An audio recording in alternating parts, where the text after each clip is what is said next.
Assalamualaikum warahmatullahi wabarakatuh. Alhamdulillah wassalatu wassalamu ala Rasulillah Sayyidina wa maulana Muhammadin ibni Abdillah.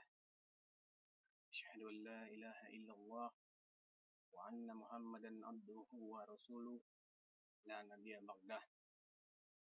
Puja dan rasa syukur mari senantiasa kita panjatkan kehadiran Allah Subhanahu wa taala, yang mana sampai dengan hari ini beliau masih memberikan kita begitu banyak nikmat yang nantinya harusnya kita mensyukuri nikmat itu. Antara lain nikmat kesehatan, kesempatan, serta keselamatan sehingga kita bisa melaksanakan ataupun mengikuti hari-hari kita sebagaimana pada biasanya.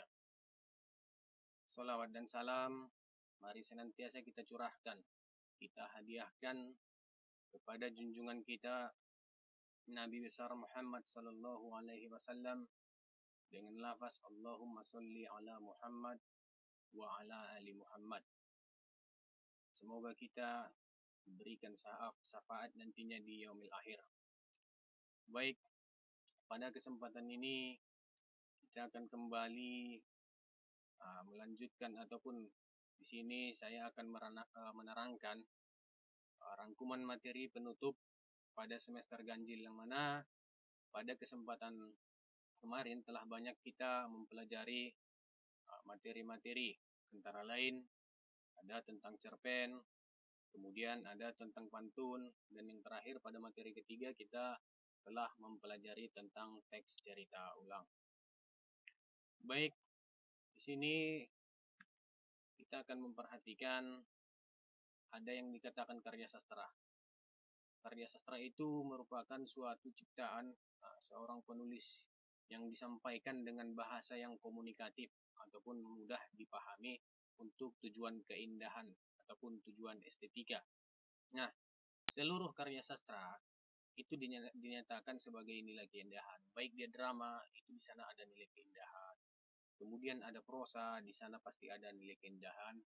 Termasuk puisi juga di sana ada nilai keindahan. Karena ketiga hal berikut merupakan tujuannya yaitu nilai keindahan.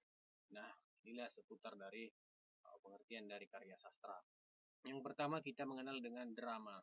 Nah, drama ini umumnya sangat banyak disukai ya, apalagi pada dahulu. Nah, pun dengan sekarang banyak drama-drama yang disukai, terutama anak-anak muda. Di sini sangat banyak menyukai tentang drama-drama Korea. Nah, harusnya sih kita mengambil hikmah ataupun mengambil nilai-nilai positif yang ada pada drama. Nah, dalam drama ini banyak terdapat unsur-unsur.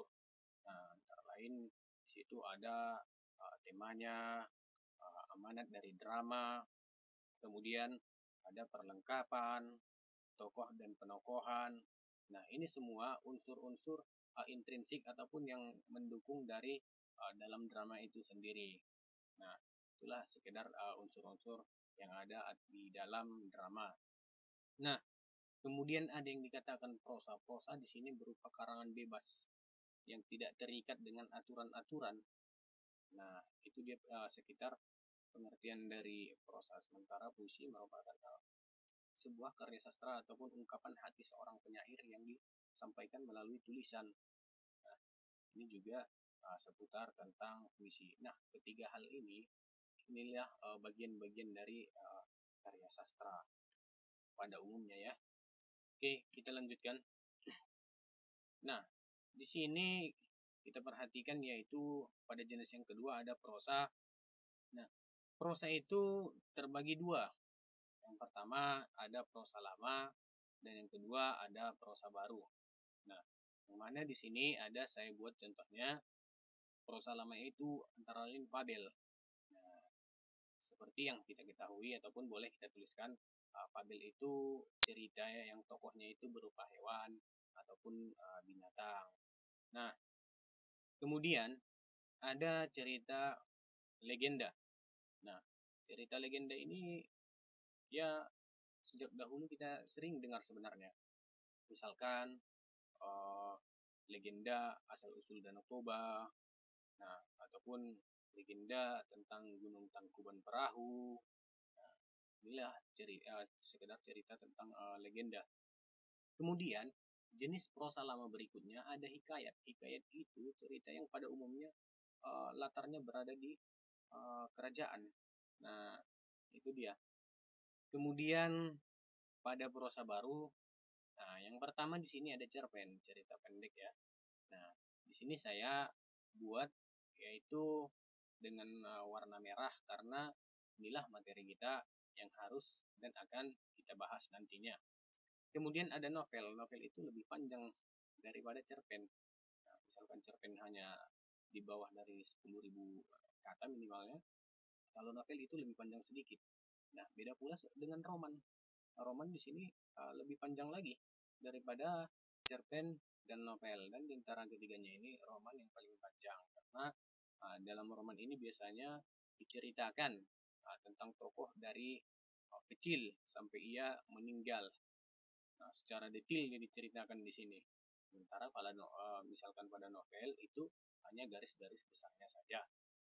Nah, inilah jenis prosa. Jelas di sini ada dua macam yaitu prosa lama dan prosa baru. Dan contoh-contohnya ini ada saya buat. Baik, kemudian kita lanjutkan. Nah, kemudian jenis puisi. Puisi juga sama seperti prosa, yaitu ada puisi lama dan ada puisi baru. Nah, antara lain, di sini jenis puisi lama ada mantra. Misalnya orang-orang yang sering ke dukun tahu itu tentang mantra. Nah, inilah dia apa yang diucapkan oleh dukun ataupun orang-orang pintar itu merupakan jenis puisi itu pada puisi lama. Nah, inilah dia mantra ya.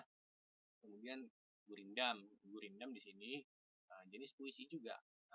Tetapi gurindam ini ciri khasnya dia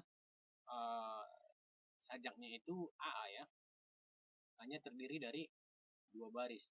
Nah, dalam satu bait itu terdiri dari 2 baris. Misalkan kurang pikir, kurang siasat, maka dirimu akan tersesat. Nah, itu pada akhiran bunyi rimanya berupa sajak AA. Nah, bukan seperti pantun. Nah, yang ketiga ada pantun. Nah, di sini pantun saya buat dengan warna merah karena inilah nantinya yang akan kita pelajari juga sama halnya seperti tadi tentang cerpen. Kemudian jenis puisi baru yang pertama ada himne. Nah, himne di sini merupakan pujian ya kepada pahlawan, pujian kepada Tuhan. Nah, ini merupakan jenis puisi dari himne. Kemudian ada jenis puisi baru yaitu romansa. Nah, romansa di sini merupakan jenis puisi yang dari kata romansa kita sudah mengetahui apa maksudnya ya. Romansa di sini yaitu puisi tentang sebuah kisah percintaan. Nah, itu dia, boleh dicatatkan.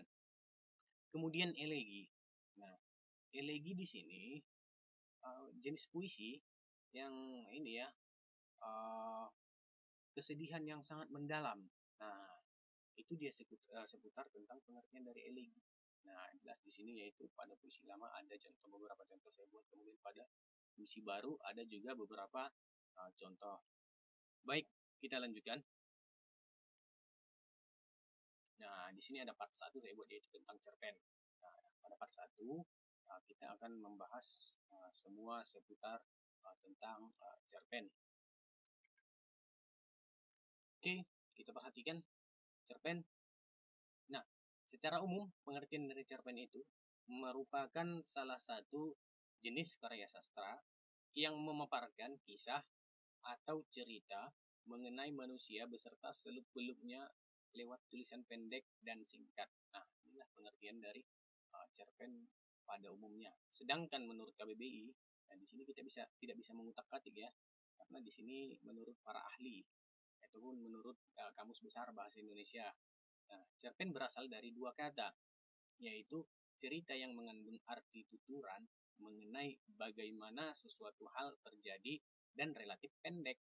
Berarti kisah yang diceritakan pendek atau tidak lebih dari 10.000 kata yang memberikan sebuah kesan dominan serta memusatkan hanya pada satu tokoh saja dalam cerita pendek tersebut. Nah, pada umumnya cerita cerpen itu berpusat hanya pada satu tokoh, tidak banyak deh, sehingga lebih pendek ceritanya. Nah, itu dia. Kemudian kita lanjutkan. Ada di sini ciri-ciri dari cerpen.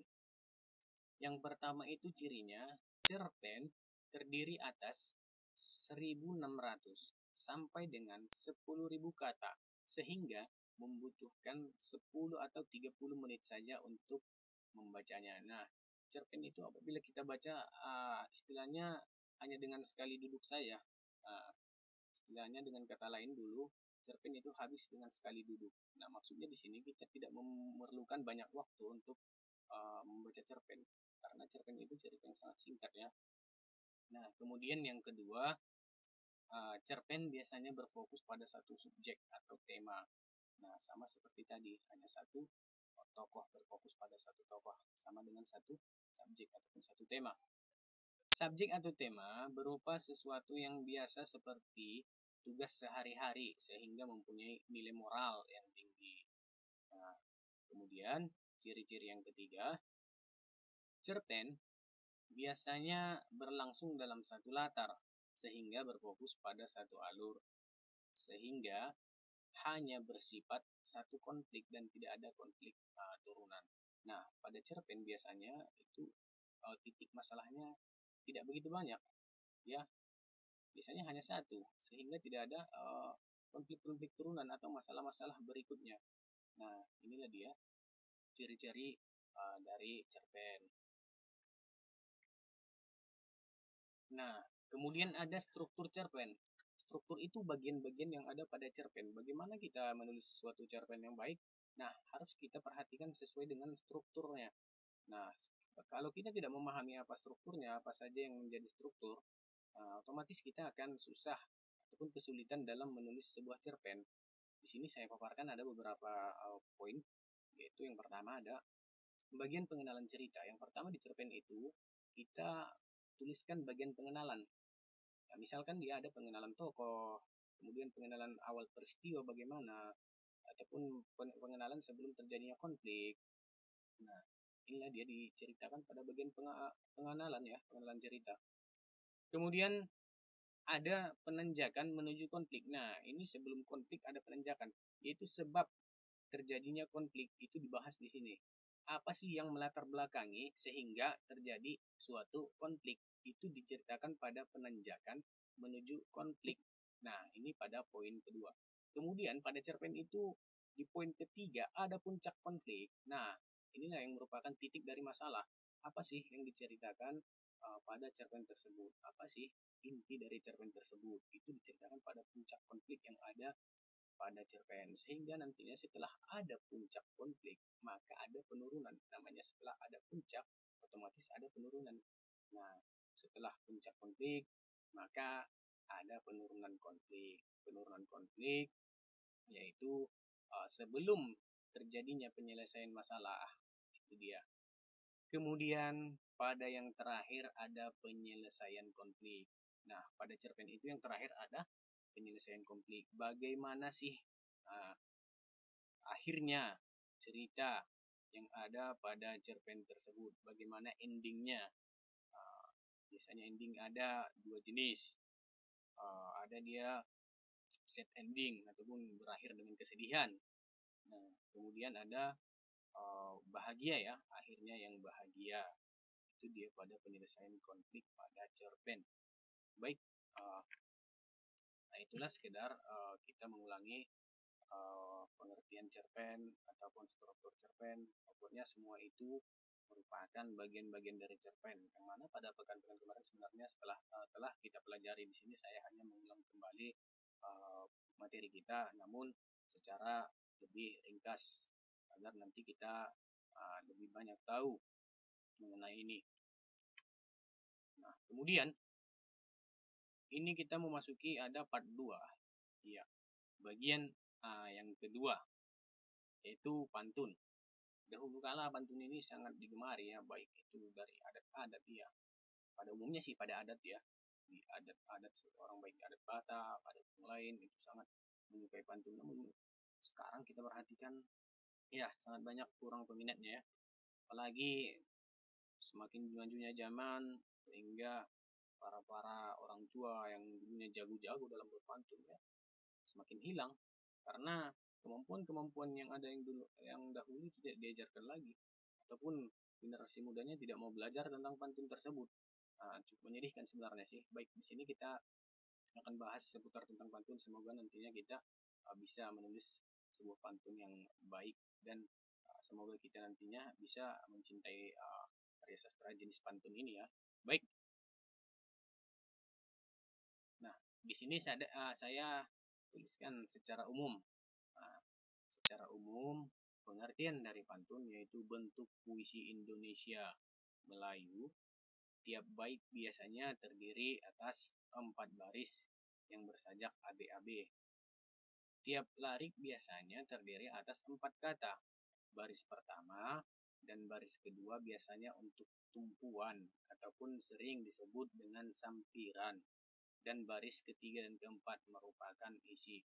Nah, inilah dia pengertian pantun secara umum. Boleh kita perhatikan ataupun ditulis juga boleh. Nah, kemudian, pantun itu jika berdasarkan jenisnya ada 3 jenis. Yang pertama ada pantun anak-anak. Yang kedua ada pantun muda-mudi. Yang ketiga ada pantun orang tua. Nah, pantun anak-anak yaitu salah satu jenis pantun yang berhubungan dengan suatu kehidupan anak-anak. Pada pantun anak-anak dapat bermakna sebuah sukacita ataupun duka cita. Kemudian pantun muda-mudi ataupun sering disebut dengan pantun orang muda, sama saja, yaitu salah satu jenis pantun yang berhubungan dengan sebuah kehidupan masa muda. Pantun orang muda memiliki makna tentang sebuah perkenalan, asmara perasaan, dan sebagainya. Kemudian ada pantun orang tua. Pantun orang tua yaitu salah satu jenis pantun yang berhubungan dengan sebuah keadaan pada masa tua, yang biasanya pantun ini akan membahas mengenai sebuah kebudayaan, agama, nasihat, dan lain sebagainya. Nah, inilah dia jenis-jenis dari pantun kalau dia kita tinjau berdasarkan jenisnya ya. Nah, kita lanjutkan. Nah, ini tadi berdasarkan jenisnya. Sementara di sini kita akan bahas yaitu jenis-jenis pantun berdasarkan isinya. Nah, tadi ada pantun anak. Nah, pantun anak itu kalau dia jenisnya di sini saya tuliskan ada 3 bagian. Nah, yang pertama ada yang dikatakan pantun bersukacita. Nah, mungkin saking senangnya keadaan hatinya saat itu, maka dia menuliskan sebuah pantun. Pantun yang bersifat bahagia. Nah, kemudian jenis pantun yang kedua ada pantun berduka cita. Ini juga termasuk pantun anak. Bisa jadi karena akan sesuatu hal, karena tidak bisa berjumpa dengan orang tua, sehingga ia menciptakan sebuah pantun. Inilah nanti sehingga dikatakan pantun berduka cita. Kemudian pantun jenaka, termasuk di sini, dan pantun teka-teki. Ini juga termasuk jenis pantun anak-anak. Nah, misalkan dia itu ada tentang bersisik berpayung bukannya raja, bersisik bukannya ikan. Nah, itu termasuk jenis pantun teka-teki ya yang sering kita dengar dari mungkin orang tua. Nah, kemudian yang kedua kalau dia jenis-jenis pantun berdasarkan isinya yaitu ada pantun muda-mudi berdasarkan isi, pantun dagang. Nah, pada dahulu banyak itu pedagang-pedagang yang berpantun sehingga itu merupakan menjadi ciri khas untuknya. Nah, kemudian ada pantun perkenalan. Nah, ini juga termasuk pantun muda-mudi. Ya, pada zaman dahulu juga sering digunakan pantun untuk berkenalan. Nah, kemudian pantun berkasih-kasihan. Nah, ini juga mungkin barangkali seseorang sepasang kekasih sedang mekar-mekarnya sehingga dengan demikian ia membuat sebuah pantun Ini juga dinamakan pantun berkasih-kasihan. Kemudian ada pantun perceraian.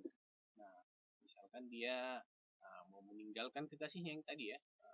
Di sini dia tercipta pantun perceraian. Ini juga merupakan jenis pantun muda-mudi. Kemudian kita lanjutkan. Ada pantun orang tua. Di sini saya buat ada 3 jenis pantun orang tua. Yang pertama nasihat. Kemudian ada pantun agama, yaitu menyangkut tentang agama ya. Kemudian ada pantun adat istiadat. Nah, ini juga banyak ditemukan biasanya dalam acara-acara adat, utamanya kita yang ada di Tapsel ataupun di daerah Sumatera Utara itu sering berpantun. Nah, apalagi di daerah Melayu, itu orang-orang Melayu kalau dia soal pantun, rajanya orang-orang Melayu. Kemudian ada di sini yang menjadi ciri-ciri dari pantun. Nah, yang pertama, pantun itu memiliki rima ataupun sering disebut dengan sajak. Nah, ada 2 sajak yang sering dijadikan menjadi sebuah pantun. Yang pertama, sajaknya a a a a. Maksudnya apa? Di sini akhiran kata yang ada pada pantun, ada pada kalimat yang ada pada pantun, itu sama vokalnya semua. Nah, kemudian ada ABAB. Nah, kalau dia ABAB, ujung dari pada baris pertama dan ketiga itu sama, kemudian ujung kata yang ada pada baris ketiga, kedua dan keempat itu juga sama, makanya dikatakan sajak ABAB. Kemudian terdiri 4 baris dalam satu bait. Pantun itu terdiri 4 baris dalam satu baitnya. Nah, berbeda seperti tadi ya, seperti gurindam itu hanya 2 baris dia dalam satu bait. Kalau dia pantun 4 baris. Kemudian baris pertama dan kedua merupakan sampiran. Pada pantun itu baris pertama dan kedua dinamakan dia sampiran. Sementara pada baris ketiga dan keempat inilah isi dari pantun tersebut. Kemudian pantun yang baik itu satu baris terdiri dari 8 sampai 12 suku kata. Nah, ini dia. Jangan kita dalam menulis pantun itu hanya ada 3 suku kata. Mungkin terlalu sedikit ataupun tidak elok nampaknya pantun yang kita buat tersebut. Baik, ini merupakan ciri-ciri dari pantun. Kemudian peran pantun. Pantun itu perannya apa sih bagi masyarakat? Baik, kita perhatikan. Yang pertama, dia itu berperan sebagai alat pemelihara bahasa ya. Pantun berperan sebagai penjaga fungsi kata dan kemampuan menjaga alur berpikir. Pantun melatih seseorang berpikir tentang makna kata sebelum berujar. Pantun juga melatih orang berpikir asosiatif, bahwa suatu kata bisa memiliki kaitan dengan kata yang lain.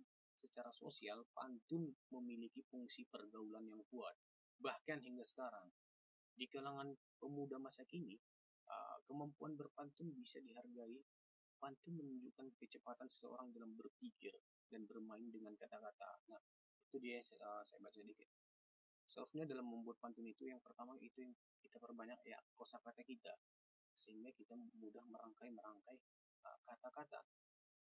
Secara umum, peran sosial pantun adalah sebagai alat penguat penyampaian pesan, kedekatan nilai sosial, dan pantun bahkan bermula dari filosofi pantun itu sendiri. Adat berpantun, pantang melantun adalah filosofi yang melekat pada pantun. Adat berpantun, pantang melantun, itu dia. Kemudian peribahasa tersebut mengisyaratkan bahwa pantun lekat dengan nilai-nilai sosial dan bukan semata imajinasi. Namun, FNC 2005 mencatat semangat hakikat pantun menjadi penuntun pada pantun. Penjelasan tersebut meneguhkan fungsi pantun sebagai penjaga dan media kebudayaan untuk memperkenalkan dan menjaga nilai-nilai masyarakat. Nah, sementara itu dalam kebudayaan suku Minangkabau, pantun digunakan dalam berbagai acara adat, misalnya dalam acara Manjapui Marapulai atau menjemput mempelai pria. Nah, kemudian Bataga Gala, yaitu upacara penobatan gelar. Kemudian ada Bataga Penghulu, upacara penobatan penghulu, atau dalam pidato upacara adat lainnya. Nah, inilah peran pantun bagi kita. Baik, itulah pelajaran kita seputar pantun kembali. Saya harap bisa kita lebih memahaminya. Kemudian pada part ketiga, kita akan sedikit membahas tentang cerita ulang.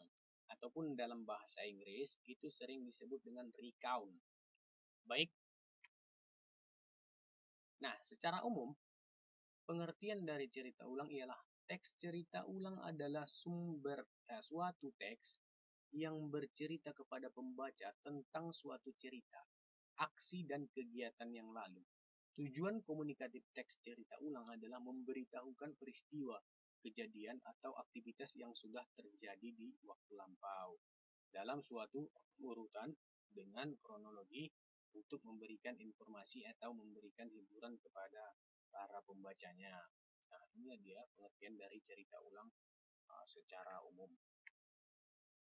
Baik, ada yang beberapa di sini contoh yang bisa dijadikan cerita ulang. Yang pertama ada teks berita. Nah, teks berita mungkin sudah kita ketahui bersama apa itu teks berita. Nah, yang pertama kita perhatikan dalam menulis berita misalkan itu kita harus tahu unsur 5W tambah 1H itu pada pembelajaran kemarin-kemarin telah kita ketahui. Nah, yaitu misalkan ada what, apa, kemudian where, di mana, when, kapan, who, siapa, how, bagaimana. Nah, ini semua unsur-unsur yang ada pada teks berita. Teks berita termasuk jenis cerita ulang. Kemudian cerita pengalaman. Biasanya cerita pengalaman ini dituliskan pada diary ya. Pada dahulu orang itu sering menulis diary. Nah, inilah dia cerita tentang pengalaman ataupun pengalaman seseorang yang ia jadikan menjadi misalkan sebuah cerpen. Nah, itu dia. Kemudian ada biografi. Biografi di sini yaitu kisah hidup seseorang ya yang dituliskan oleh orang lain. Misalkan biografi B.J. Habibie. Nah, ini dituliskan oleh orang lain. Itu bedanya antara biografi dengan autobiografi. Nah, kalau di autobiografi, kisah hidup seseorang yang dituliskan oleh diri sendiri. Nah, itu dia kalau auto. Kalau auto ditulis oleh diri sendiri. Sementara kalau biografi ditulis oleh orang lain. Nah, ini yang keempat item ini merupakan contoh yang ada pada cerita ulang ataupun contoh dari cerita ulang. Nah, di sini ada fungsi dan tujuan dari cerita ulang. Ya. Apa sih fungsi dari cerita ulang? Yaitu dari cerita berulang adalah menghidupkan dan memberikan gambaran tentang peristiwa di masa lampau sehingga pembaca dapat mengetahui dan mengambil manfaat dari itu melalui teks berulang. Penulis berbagi pengalaman. Nah, pada umumnya cerita ulang itu bertujuan untuk membagikan informasi ya, informasi pada masa lampau yang nantinya bisa kita ambil manfaat dari cerita tersebut. Inilah dia fungsi dari cerita ulang. Nah, tujuan dari cerita ulang itu apa? Yaitu buat memberitahukan peristiwa, kejadian, atau aktivitas yang sudah terjadi di masa lalu dalam suatu urutan dengan kronologis untuk memberi informasi atau menghibur pembaca. Sebenarnya sih tujuannya untuk menghibur pembaca. Namun ada kalanya pada cerita ulang itu banyak nilai-nilai didik yang bisa kita ambil ataupun nilai-nilai moral mana yang bisa kita ambil. Baik dia nilai moral baik. Nah, nilai moral baik ini berguna bagi kita sehingga kita nantinya bisa untuk berbuat baik ataupun bercermin dari cerita ulang yang telah diceritakan. Nah, inilah dia tujuan yaitu dari cerita ulang. Baik. Oke, mungkin cukup sekian tentang pembahasan kita pada kesempatan ini yang mana kita telah merangkum kembali materi yang ada pada semester ganjil. Itu yang pertama kita telah mempelajari tentang seputar cerpen, kemudian pada poin kedua kita telah mempelajari tentang pantun, kemudian yang ketiga kita telah mempelajari tentang cerita ulang. Semoga nantinya pembelajaran ini bisa kita pahami dan kita ingat. Nah, akhir kata apabila ada yang kurang bagus ataupun yang kurang baik kata-kata, saya mohon maaf. Nah, ataupun apabila ada yang masih kurang jelas dari anak-anak kami, boleh berikan komentar pada kolom YouTube kita di OSIS SMK Swasta Terkenal Padang Sidempuan. Di sana nanti videonya akan diposting. Dan apabila yang kurang baik, boleh memberikan saran ataupun masukan, sehingga nantinya masukan itu bisa menjadi acuan agar video-video selanjutnya itu lebih baik. Nah, akhir kata, marilah kita selalu berusaha, berlomba-lomba untuk mencapai sebuah kebaikan. Billahi fisabilil haq, fastabiqul khairat. Assalamualaikum warahmatullahi wabarakatuh.